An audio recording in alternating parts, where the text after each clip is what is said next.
Hello everyone and welcome to the video where we're going to be discussing the RJ45 series of connector from GTC. Now, as you can see in front of me, I have a number of components, these being the panel mount connectors and the cable end connectors.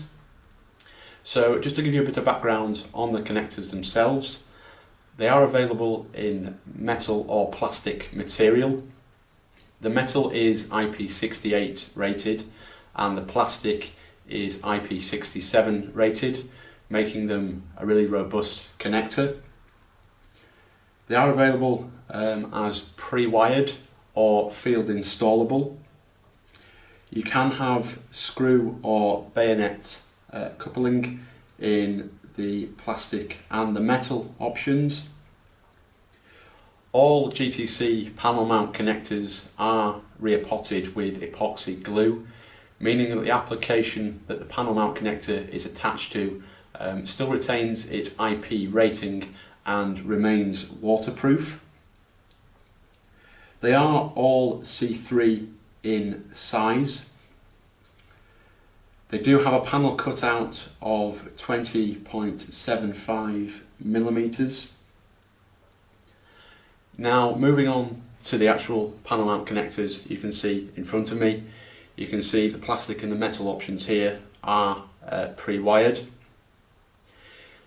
With this particular panel mount connector, it is designed to fit onto a PCB board. You can have straight or 90-degree dip pins on the rear of the panel mount connector if you wish. It's all down to your requirements. The majority of the RJ45 series are Cat 5e, however some are Cat 6. The connectors do have a max current of 1.5 amps. Now, with the cable end connector, the length of the cable, you have a number of different choices. The cable lengths actually range from 0.1 meters to 10 meters, and you can have the cable as blunt cut or with a plug or socket of your choice on the end. Again, that's all down to your requirements.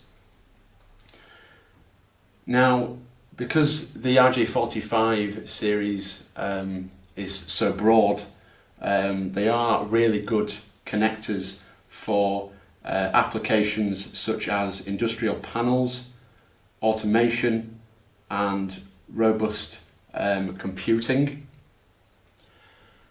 So if you are in the market for an RJ45 connector, you can visit our website at www.liveelectronicsgroup.com, where more information can be found, and you can contact our sales team for further information. I really appreciate you watching this video today. Thank you.